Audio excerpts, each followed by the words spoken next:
एक पति जिस पत्नी के कत्ल के जुर्म में वह पति और उसका गहरा दोस्त जेल में बंद थे पिछले 7 सालों से, फिर 7 साल गुजर जाने के बाद अचानक वो पत्नी भूत के जैसे प्रकट हो जाती है दोस्तों, जैसे कि कोई भूत आ गया हो।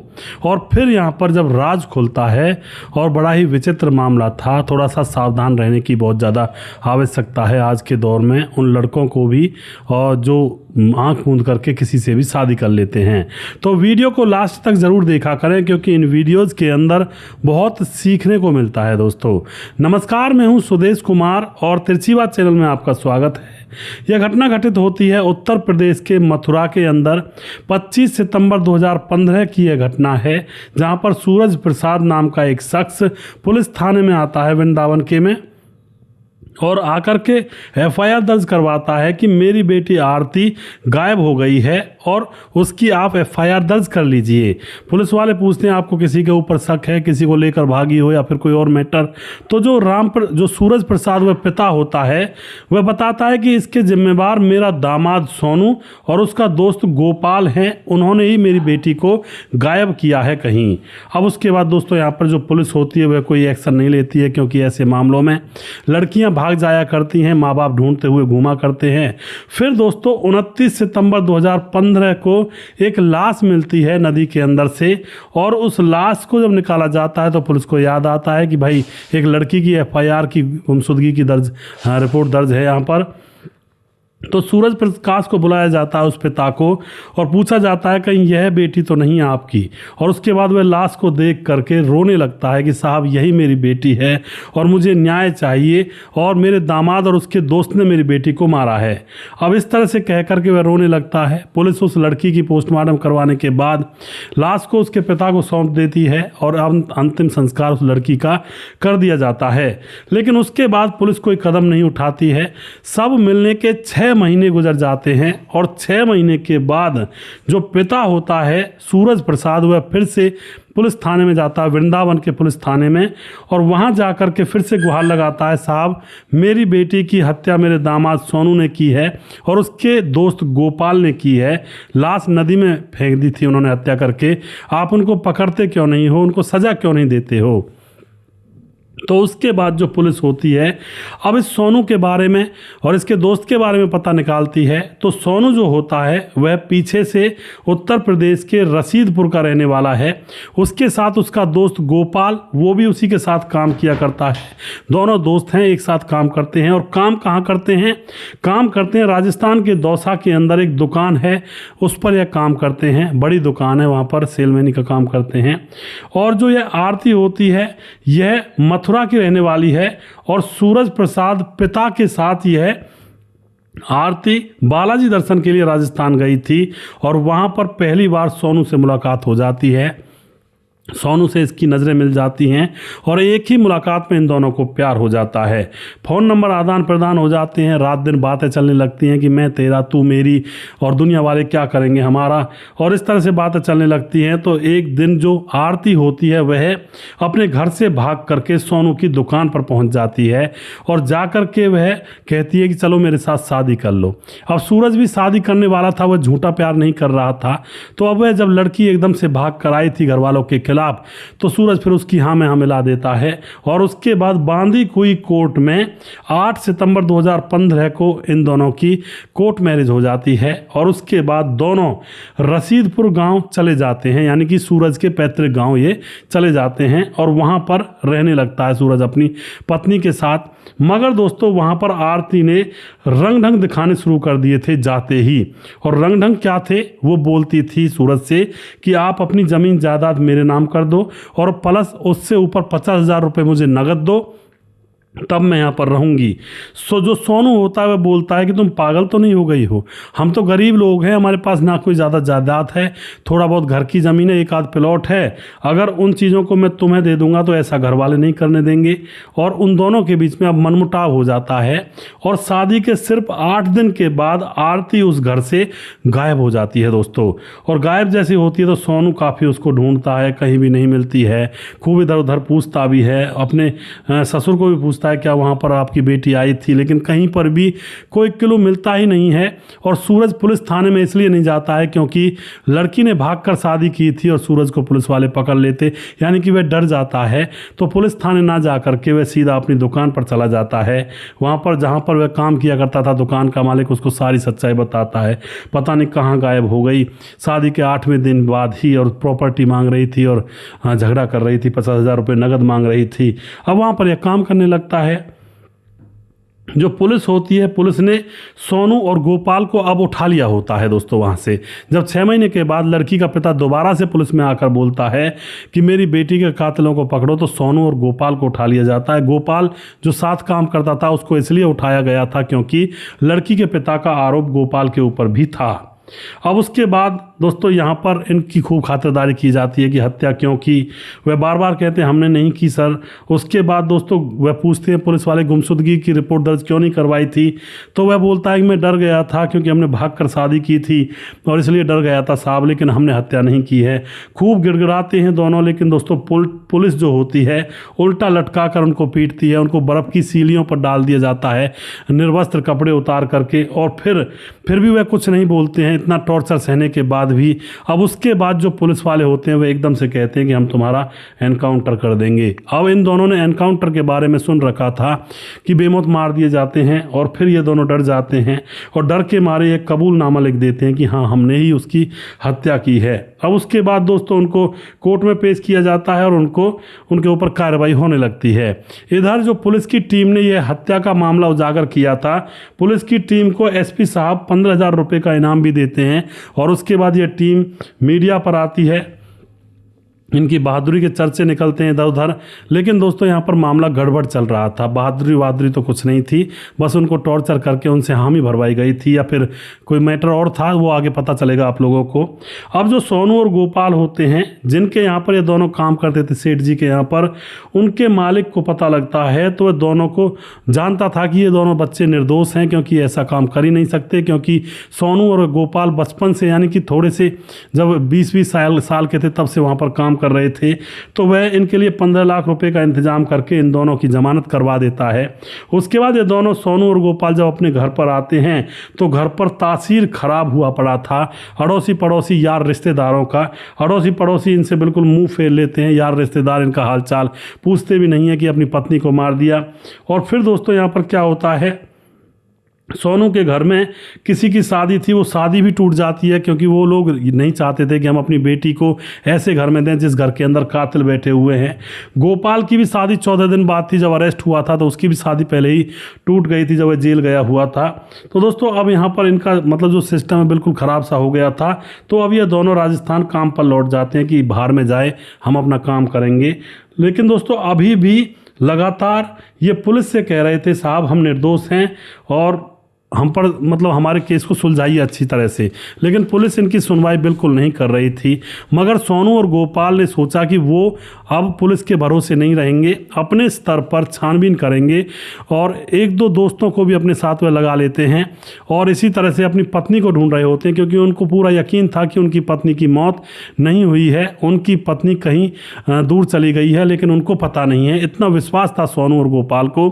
अब वह पत्नी को ढूंढते ढूंढते 7 साल गुजर जाते हैं। 7 साल बीतने के बाद सन 2022 आ जाता है।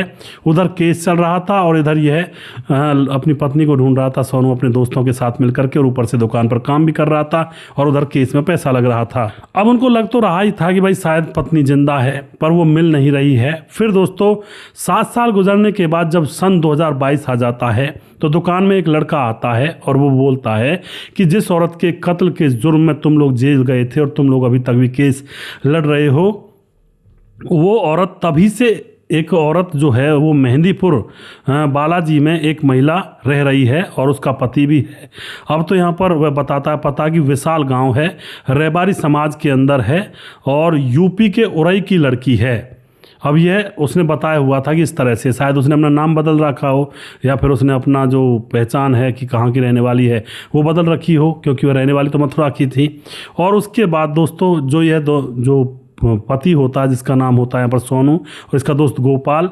अब यह दोनों तय करते हैं कि हम भेष बदल कर जाएंगे और उस लड़की को देखेंगे कहीं वह हमारी पत्नी तो नहीं है, मेरी पत्नी तो नहीं है।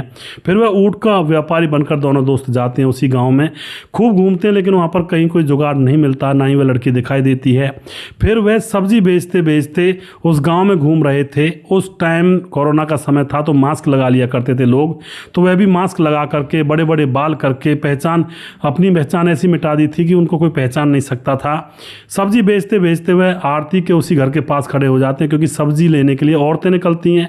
और फिर जो वह आरती होती है वह सब्जी लेने के लिए घर से बाहर निकलती है दोस्तों, और उस लड़की को देखते ही उसका पति सोनू उसको पहचान लेता है, लेकिन अभी वह कुछ कहता नहीं है क्योंकि उसको सबूत चाहिए थे पूरी तरह से कि यह मेरी ही पत्नी है। अब तो वीडियो बना ली थी उसने सब्जी लेती हुई कि चुपचाप वीडियो को रख लिया था, पर आईडी प्रूफ भी बहुत ज़रूरी था क्योंकि कोर्ट के अंदर मतलब यह डिसाइड करना था, यह एक तरह से साबित करना था कि भाई ये लड़की वही है। अब तो यहाँ पर वह उस दिन तो घर पर आ जाते हैं और आने के बाद अपने दोस्तों को प्लानिंग करते हैं उनके साथ मिल करके और बताते हैं कि मामला इस तरह से है और उस घर के अंदर छुपी हुई है। अब दोस्त भी मिल जाते हैं इस प्लानिंग में, और फिर दोस्तों यहाँ पर एक ऐसी प्लानिंग की जाती है जो इसके दोस्त होते हैं वो भेष बदल करके सरकारी आदमी बन करके गांव में घूमने लगते हैं उसी में, और कहते हैं कि जिन घरों में शौचालय बनवाना है किसी को, उन लोगों को सरकार की तरफ से 2 लाख रुपए मिलेंगे और उसके लिए आईडी कार्ड वगैरह अपने डॉक्यूमेंट्स जमा करवाओ, और लेडीज़ जो घर की होगी उसके आईडी कार्ड जमा होंगे। इस तरह से प्लानिंग करके उसी घर में घुस जाते हैं और वहाँ जाकर वह जो महिला थी लक्ष्मी वह मिलती है तो उससे कहते हैं 2 लाख रुपये सरकार की तरफ से मिलेंगे, आप लोग अपने आईडी कार्ड जमा कराएं। तो वहाँ पर सारे डॉक्यूमेंट जमा कराए जाते हैं और उसके बाद दोस्तों वह उन डॉक्यूमेंट्स को ला करके वह दोस्त सोनू और गोपाल के हाथ में दे देते हैं, और उसके बाद सोनू और गोपाल पुलिस के पास जाकर मदद की गुहार लगाते हैं, सारे डॉक्यूमेंट्स दिखाते हैं, वीडियो बनाई थी उसको दिखाते हैं। तो पुलिस को अब यकीन हो जाता है कि मामला गड़बड़ है, ये लोग निर्दोष हैं। और उसके बाद दोस्तों पुलिस सीधा आरती के घर पर जाती है, उसको पकड़ लिया जाता है और उसके पिता को बुलाया जाता है और उससे पूछा जाता है कि क्या ये आपकी लड़की है। और पिता देखिए दोस्तों वह कह रहा था कि नहीं ये मेरी लड़की नहीं है, लेकिन पुलिस को तो पूरा यकीन था। और उसके बाद जो पुलिस होती है पिता से कहती है ठीक है अपना सैंपल दीजिए, हम डीएनए से पता लगा लेंगे तेरी बेटी है या नहीं है।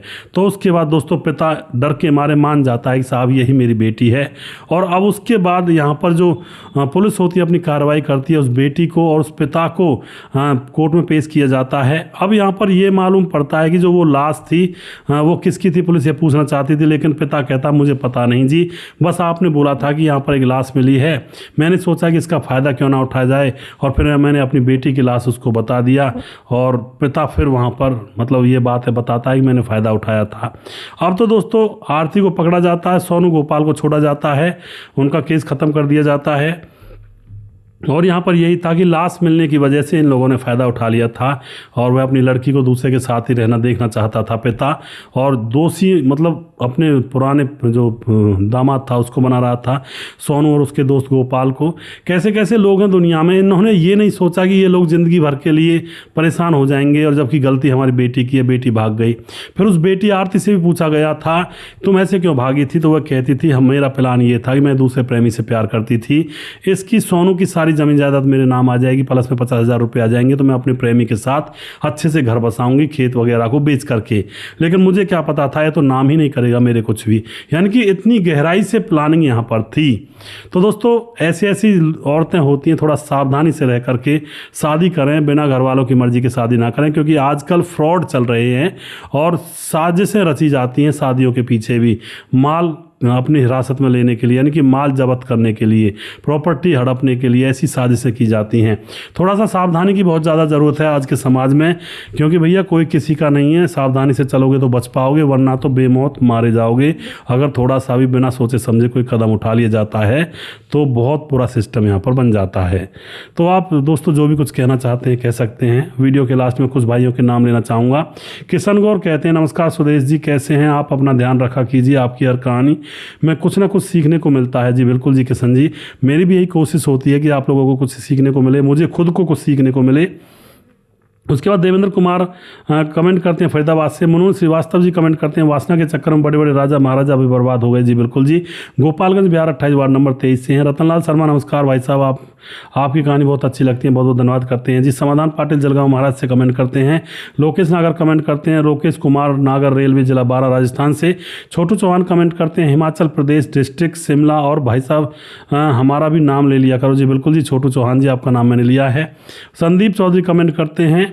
और उसके बाद भरत तिवारी कमेंट करते हैं नमस्कार जी। उसके बाद हमारे साथ हैं संदीप कुमार कहते हैं Sandeep Yadav Kanpur, very nice story, बहुत बहुत धन्यवाद करते हैं संदीप भाई। सद्दाम अंसारी अमर भाई लगातार हमारे साथ बने रहते हैं, भिवांडी से कमेंट करते हैं, बहुत बहुत धन्यवाद करते हैं जी। धीरज बर्नवाल हमारे भाई लगातार हमारे साथ बने रहते हैं, वीडियोज़ को लगातार देखते हैं, भाई का बहुत बहुत सपोर्ट रहता है, भाई का बहुत बहुत धन्यवाद करता हूँ। मुकेश कुमार यूपी 83 से कमेंट करते हैं। चंद्र प्रकाश कमेंट करते हैं गुड मॉर्निंग नमस्कार भाई साहब, आपकी कहानी बहुत अच्छी लगती है, बहुत बहुत धन्यवाद जी। सरफराज हुसैन कमेंट करते हैं इतने दिनों से कहाँ थे जी आप। सरफराज जी जो कि हमारे पुराने पेज के फॉलोवर हैं, तिरछी बात नाम से पेज था 4 साल पहले, 1,10,000 के आसपास फॉलोवर हैं उस पर। तो उसमें दिक्कत आ गई थी तो उसको बंद करके मैंने ये तिरछी बात भारत के नाम से पेज चलाया था। तो ये अब वहाँ से यहाँ पर आए हैं, शायद 4 साल के बाद इनको ये वीडियो दिखाई दिया तो कह रहे हैं कि सर भाई साहब इतने दिनों से आप कहाँ थे। तो मैं तो फेसबुक पर ही था सरफराज भाई, लेकिन आप तक शायद वीडियो नहीं पहुँच रहा था मेरा। कपिल देव प्रजापति कमेंट करते राधे राधे सर जी।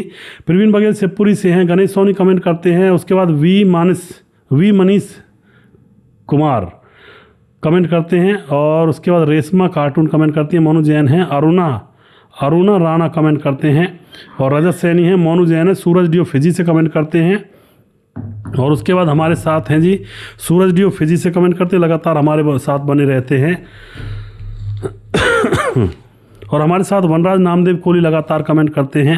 नीतीश पासवान बोधगो गिरिडीह झारखंड से हैं। दयाशंकर सिंह राजपूत ठाकुर यूपी 43 गोंडा से हैं। जिला रामलाल कुशवाहा जिला विदिशा पूर्णिया बिहार से हैं। रवि प्रकाश शौकत अली दिल्ली से हैं। कालीचरण उड़ीसा से फिलहाल गोवा में काम करते हैं। प्रवीण चौधरी राजस्थान से फिलहाल बेंगलुरु में काम करते हैं। सैफुल मलिक कमेंट करते हैं। राम थापा नेपाल से। और राम बहादुर सिंह रायगढ़ छत्तीसगढ़ से हैं। बुलाईदास झारखंड से हैं। खेमराज गुज्जर चिट्टी जीबी नगर यूपी 16 से।